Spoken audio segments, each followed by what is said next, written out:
कहेंगे AQI को AIQ बोल दिया, ब्रिटिश की जगह कांग्रेस निकल गया मेरे मुंह से, उसकी रीलें बनानी शुरू कर दी। भाई शब्द निकल सकता है किसी के मुंह से भी, मेरे से, आपसे, कहीं से भी। मेरी पूरी स्पीच देखेंगे, उसमें से निकाल के लाएंगे। मैं अध्यक्ष जी कहना चाहती हूं, मैं, मेरे मंत्री, मेरे विधायक, हम सब लोग लगातार दिल्ली की सड़कों पे काम करते हुए दिखाई दे जाएंगे। लगातार दिल्ली की जनता की सेवा में हमें आप कार्यरत देख लेंगे, क्योंकि हमारी सरकार अकाउंटेबिलिटी की सरकार है। परंतु मुझे थोड़ी तकलीफ है, इन लोगों को 24/7 एक महिला मुख्यमंत्री काम करते हुए अच्छी नहीं लगती। उनको तकलीफ होती है, सहन नहीं होता। कभी वो सम्मान को ठेस पहुंचाने वाली कुछ बातें कहेंगे, फिर कभी घटिया कमेंट करेंगे, फिर बेबुनियाद इल्जाम लगाएंगे, फिर कभी शब्दों को पकड़ेंगे, कहेंगे AQI को AIQ बोल दिया। आज भी बोलेंगे कुछ, अभी मेरी पूरी स्पीच देखेंगे, उसमें से निकाल के लाएंगे। इनको अच्छा नहीं लगता। एक महिला, वो राज्य चला रही है दिल्ली जैसा, रोज इतने काम कर रही है।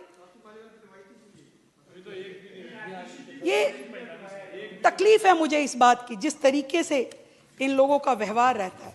मेरे भाषण में ब्रिटिश की जगह कांग्रेस निकल गया मेरे मुंह से, उसकी रीलें बनानी शुरू कर दी। भाई शब्द निकल सकता है किसी के मुंह से भी, मेरे से, आपसे, कहीं से भी। आप उसी को, इससे पहले इस तरह की, इस घटिया स्तर की राजनीति कभी नहीं हुई। हमसे तो गलती में शब्द निकला, आप लोगों ने तो होशो हवास में दिल्ली की जनता को कितने ही मौकों पे गलत बयानी करी। वो लोग जो होशो हवास में बच्चों की कसम खा के कहते थे, पद नहीं लूंगा, सत्ता में नहीं आऊंगा, गाड़ी नहीं चाहिए, बंगला नहीं चाहिए, कांग्रेस के साथ में समझौता नहीं करेंगे, वो गलत बयानी उन्होंने होशो हवास में की। हमारे जैसे गलती से नहीं हुई, की आप लोगों ने। आपने रामलीला मैदान में अनशन पे बैठ के, अनशन से लेकर के शीश महल तक का सफर तय किया, गलती से नहीं किया, जानबूझ के षड्यंत्र के माध्यम। मैं अध्यक्ष जी कहना चाहती हूं, मैं, मेरे मंत्री, मेरे विधायक, हम सब लोग लगातार दिल्ली की सड़कों पे काम करते हुए दिखाई दे जाएंगे। लगातार दिल्ली की जनता की सेवा में हमें आप कार्यरत देख लेंगे, क्योंकि हमारी सरकार अकाउंटेबिलिटी की सरकार है। परंतु मुझे थोड़ी तकलीफ है, इन लोगों को 24/7 एक महिला मुख्यमंत्री काम करते हुए अच्छी नहीं लगती। उनको तकलीफ होती है, सहन नहीं होता। कभी वो सम्मान को ठेस पहुंचाने वाली कुछ बातें कहेंगे, फिर कभी घटिया कमेंट करेंगे, फिर बेबुनियाद इल्जाम लगाएंगे, फिर कभी शब्दों को पकड़ेंगे, कहेंगे AQI को AIQ बोल दिया। आज भी बोलेंगे कुछ, अभी मेरी पूरी स्पीच देखेंगे, उसमें से निकाल के लाएंगे। इनको अच्छा नहीं लगता। एक महिला, वो राज्य चला रही है दिल्ली जैसा, रोज इतने काम कर रही है। ये तकलीफ है मुझे इस बात की, जिस तरीके से इन लोगों का व्यवहार रहता है। मेरे भाषण में ब्रिटिश की जगह कांग्रेस निकल गया मेरे मुंह से, उसकी रीलें बनानी शुरू कर दी। भाई शब्द निकल सकता है किसी के मुंह से भी, मेरे से, आपसे, कहीं से भी। आप उसी को, इससे पहले इस तरह की, इस घटिया स्तर की राजनीति कभी नहीं हुई। हमसे तो गलती में शब्द निकला, आप लोगों ने तो होशो हवास में दिल्ली की जनता को कितने ही मौकों पे गलत बयानी करी। वो लोग जो होशो हवास में बच्चों की कसम खा के कहते थे, पद नहीं लूंगा, सत्ता में नहीं आऊंगा, गाड़ी नहीं चाहिए, बंगला नहीं चाहिए, कांग्रेस के साथ में समझौता नहीं करेंगे, वो गलत बयानी उन्होंने होशो हवास में की। हमारे जैसे गलती से नहीं हुई, की आप लोगों ने। आपने रामलीला मैदान में अनशन पे बैठ के, अनशन से लेकर के शीश महल तक का सफर तय किया, गलती से नहीं किया, जानबूझ के षड्यंत्र के माध्यम से किया। महात्मा गांधी ग्रामीण रोजगार गारंटी कानून पिछले 20 सालों से ग्रामीण भारत को रोजगार देने में और ग्रामीण अर्थव्यवस्था को मजबूत बनाने में सक्षम रहा है। ये एक इतना क्रांतिकारी कानून है कि जब इसको बनाया गया तो सदन के सभी राजनीतिक दलों ने इससे पूरी सहमति दी। इसके द्वारा 100 दिन का रोजगार इस देश के गरीब से गरीब लोगों को मिलता है, हमारे गरीब से गरीब भाई बहनों को। हम सब जनप्रतिनिधि हैं महोदय। जब हम अपने अपने क्षेत्रों में जाते हैं, आप भी जानते हैं, दूर दूर से हमें दिख जाता है कि मनरेगा का कौन मजदूर है। सबसे गरीब होता है, चेहरे पे झुर्रियाँ होती हैं, हाथ मिलाए तो सर हाथ पत्थरों की तरह। हाँ सर, मैं कर रही हूँ, पहुँच रही हूँ, हाँ मुझे पहुँचने दीजिए। नहीं, 1 मिनट लूंगी, मुझे पहुँचने दीजिए। सर उनके हाथ पत्थरों की तरह कठोर होते हैं क्योंकि इतनी मजदूरी करते हैं। तो सर मेरा जो इस बिल पर ऑब्जेक्शन है, सर ये जो कानून है इसके तहत हमारे गरीब भाई बहनों को जो रोजगार की कानूनी गारंटी मिलती है, जो अधिकार मिलता है, वह इस योजना में मांग के आधार पर संचालित होता है। मतलब जहां जहां रोजगार की मांग है वहां इस योजना द्वारा 100 दिनों का रोजगार अनिवार्य है, देना अनिवार्य है। इसके साथ साथ केंद्र से इसके लिए जो पूंजी जाती है वो भी मांग पर आधारित होती है। यानी कि इस योजना के लिए जितने पैसे जहां भेजने हैं, कितने भेजने हैं, वह जमीनी परिस्थितियों पर आधारित होता है और मांग के आधार पर निर्धारित होता है।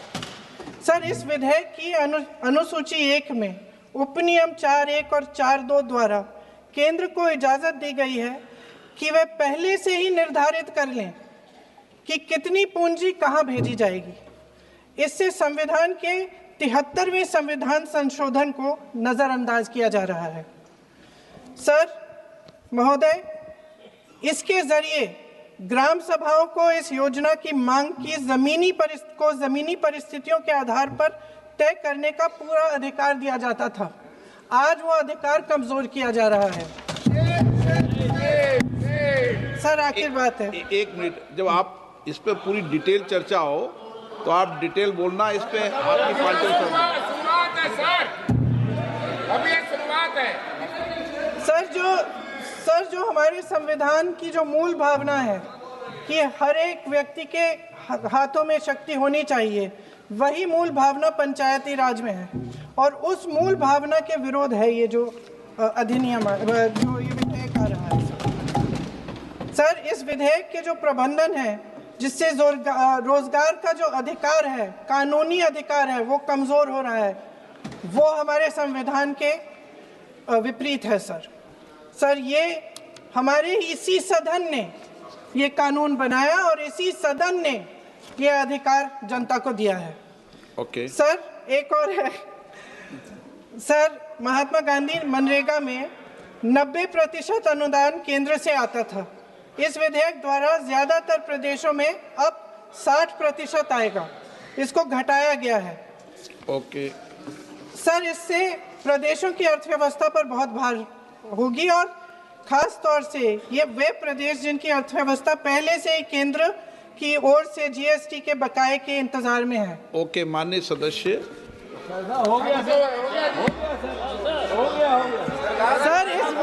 सर इस विधेयक द्वारा केंद्र का नियंत्रण बढ़ाया जा रहा है और जिम्मेदारी घटाई जा रही है। सर जो 100 दिन का अधिकार आपने 125 करने की बात की है, लेकिन इसमें वेतन की बढ़ोतरी, आपकी जो मजदूरी की बढ़ोतरी है, इसकी कोई बात नहीं है। माननीय सदस्यों, सर ये सही बात है कि अभी तक जो बकाया है वो ही पूरा नहीं हुआ है। माननीय सदस्य गणों, मैं आपसे सर आखिरी बात ये है सर कि हर योजना का नाम बदलने की जो सनक है ये समझ में नहीं आती है। सर जब ये किया जाता है तो सरकार केंद्र को पैसे खर्चने पड़ते हैं। माननीय सदस्यों, मैं आपसे आग्रह करता हूं, ये सर आप पोस्टर रख दे नीचे। मैं ये रख दूं? नहीं, आप पीछे वाले माननीय सदस्य, आप 72 में नियम में विरोध कर दें आप। ठीक।